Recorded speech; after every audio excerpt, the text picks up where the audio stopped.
नमस्ते। मैं मुस्कान। आप सभी को मेरा प्यार भरा नमस्कार। आज मैं आपके समक्ष एक फिर अच्छी सी कहानी लेके आई हूँ, तो सुनिएगा। होता क्या है, एक गांव होता है। उस गांव में एक सेठ जो बहुत धनवान होता है निवास करता है। वहीं पर एक निर्धन व्यक्ति भी निवास करता है जो एक टूटी हुई झोपड़ी में रहता है। जो सेठ होता है वह बहुत धनवान होता है और वह गरीबों की मदद, मंदिरों का निर्माण, स्कूलों का निर्माण, कुआं, बाग बगीचे आदि का निर्माण करता है। वही वो निर्धन व्यक्ति जिसके पास इतना भी धन नहीं होता कि वो 2 टाइम का खाना ठीक से खा सके और अपना जीवन बड़ी कठिनाइयों से बिताता है। लेकिन वो व्यक्ति बहुत ईमानदार होता है। उनका पूरा जीवन बस ऐसे ही बीतता है। तभी उसी गांव में एक बार भयानक तूफान आता है, जिसके चलते दोनों ही एक साथ मर जाते हैं, उनकी मौत हो जाती है और दोनों ही एक साथ यमलोक में एक ही साथ जाते हैं। यमलोक में पहुंचते हैं और यमदूत के सामने खड़े होते हैं। यमदूत जब उनकी किताब को खोल के देखता है, उनके कर्मों का लेखा जोखा करता है, तो वो जो सेठ होता है उसके लिए तो नर्क में जाने को बोलता है, वहीं वो निर्धन व्यक्ति को स्वर्ग की प्राप्ति होती है। अब ये सुनिएगा किस कारण से होता है। होता ये है,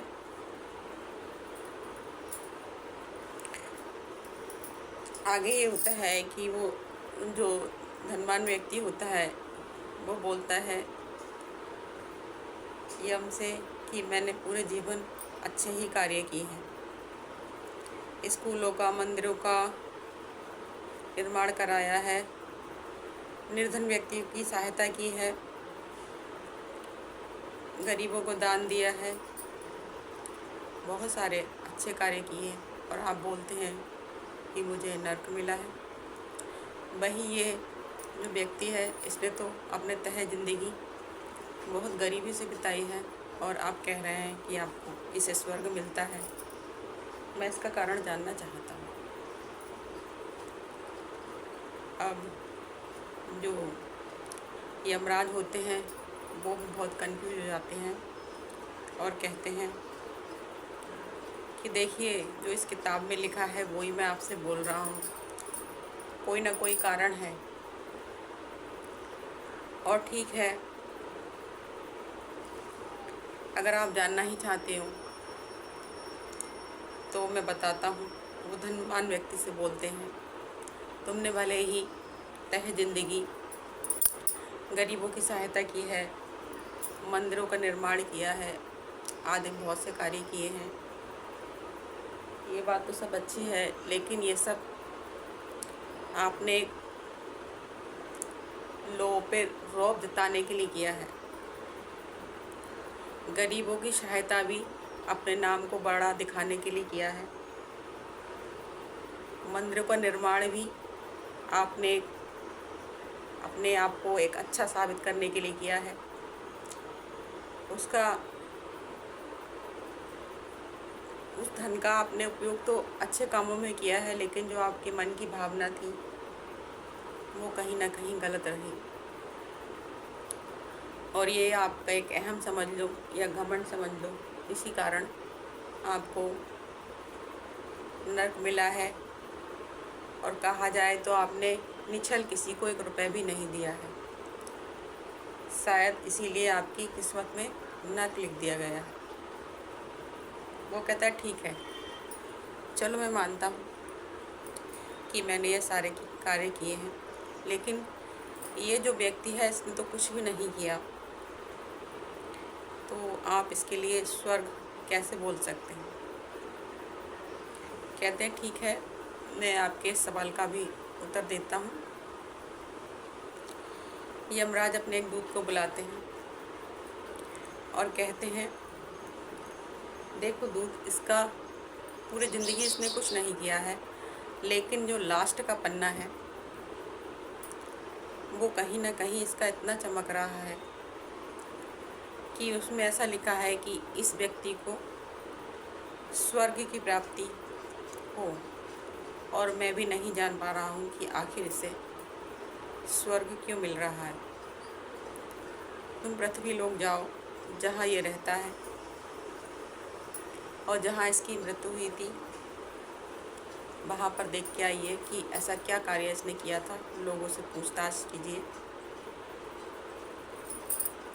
ताकि हमें पूरी जानकारी हो सके, क्योंकि ये भी हमारी समझ से बाहर है, हमें नहीं समझ में आ रहा है। शायद विधाता ने ही ये लास्ट वाले पन्ने में इसके लिए स्वर्ग का निर्माण किया है। यमदूत कहता है ठीक है, और हो जाता है। जब वो उस गांव में पहुंचता है तो उस निर्धन व्यक्ति के बारे में पूछने लगता है। कहते हैं हाँ, वो व्यक्ति का नाम रमेश होता है। तो कहते हैं हाँ, रमेश इसी गांव में निवास करता था, बहुत ही निर्धन व्यक्ति था, बड़ी कठिनाइयों से उसने अपना जीवन व्यतीत किया है और उसका देहांत हो गया है। फिर वो आगे बढ़ता है, उस लोगों से पूछता है कि किस जगह उसका अंत हुआ था। तो एक व्यक्ति बताता है कि इस घने जंगल में, घने जंगल के बीचों बीच उसका अंत हुआ था। अब यमदूत उस जंगल में जाता है और वहाँ देखता है कि ऐसा क्या है। तो देखता है जहाँ उसकी अस्थियाँ पड़ी हैं वह बहुत चमक रही हैं। ये क्यों चमक रही हैं? फिर वो अपनी अंतर्दृष्टि से देखता है तो वहाँ पर उस वृक्ष से एक राक्षस उत्पन्न होता है और कहता है तुम यहाँ क्यों आ गए, क्यों आए हो? यहाँ कोई नहीं आ सकता, और यहाँ जो भी आता है वो मर ही जाता है। या तो वो मेरा कहना मानता है तभी जीवित रहता है, और या फिर वो जीवित नहीं जाता है। यमदूत कहते हैं अच्छा। फिर वो शाम के विषय में जानने लगते हैं और कहते हैं उस व्यक्ति के बारे में मुझे कुछ बता दो, मुझे कुछ जानकारी चाहिए। ठीक है, मैं आपका कहना मानूंगा। कहते हैं श्याम बड़ा ही मूर्ख व्यक्ति था, वो यहाँ आया था, बड़ा ही भूखा प्यासा था। मैंने उससे कहा कि तुम यहाँ आए हो, तुम्हें क्या चाहिए? तो वो बोला कि मुझे बहुत तेज़ भूख लगी है और मुझे खाने के लिए कुछ चाहिए। तो मैंने उसे 56 भोग ला के दिए, लेकिन मैंने अपनी एक शर्त रखी। शर्त मेरी ये थी कि तुम ईश्वर को मानना छोड़ दो, उनका नाम कभी नहीं लेना। मैं एक राक्षस हूँ और मेरी पूजा करो और मुझे ही मानो। लेकिन उसने ऐसा करने के लिए मना कर दिया। फिर जब वो मेरी बात नहीं माना तो मैं भी क्रोधित होकर यहाँ से हट गया था। आगे चलकर उस पेड़ के नीचे उसने अपने प्राण त्याग दिए थे। यमदूत के फिर भी कुछ समझ में नहीं आता और वह आगे बढ़ता है। फिर वह वहाँ खड़ा होता है जहाँ उसने अपने प्राण त्यागे थे। तो देखता क्या है अपनी अंतर्दृष्टि से कि वहाँ पर क्या होता है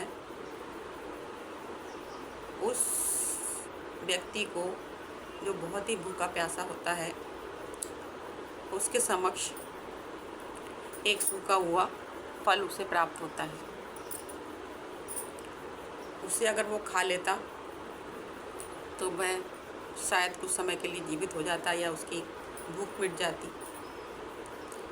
वो सूखा हुआ फल जैसे ही वो खाने वाला होता है तो क्या होता है, उस व्यक्ति के सामने एक भूखा प्यासा बहुत ही दुबला पतला व्यक्ति आकर खड़ा हो जाता है और कहता है, भाई मैंने कुछ भी नहीं खाया है, तुम्हारे हाथ में ये फल है, तुम इसे ना खाकर मुझे दे दो, मुझ पे कृपा करो, मैं बहुत भूखा हूँ। अब वो गरीब व्यक्ति सोचने लगता है कि भूखा तो मैं भी बहुत हूँ और मुझे भी भोजन की बहुत आवश्यकता है, लेकिन उसका मन करुणा से भर आता है और वो सूखा हुआ फल उसे दे देता है।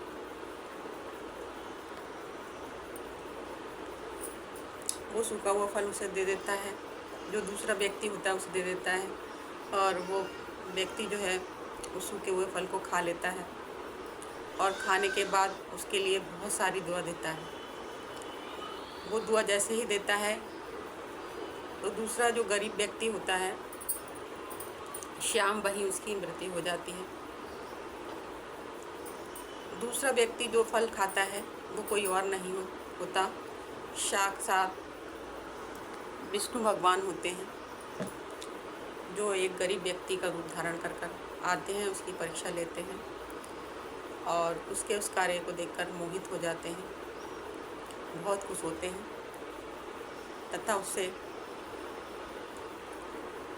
तथा विष्णु भगवान उसे वरदान देते हैं कि जाओ, तुमने आज ऐसा काम किया है जो शायद कोई नहीं कर सकता।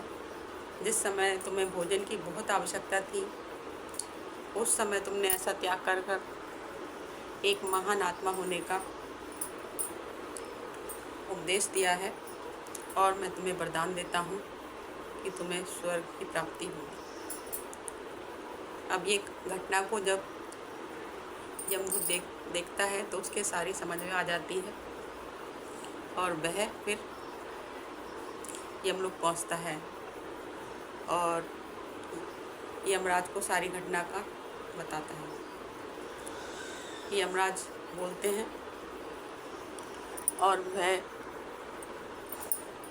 उस धनी व्यक्ति के सारे सवालों का जवाब देते हैं। यही कहानी का अंत होता है। धन्यवाद।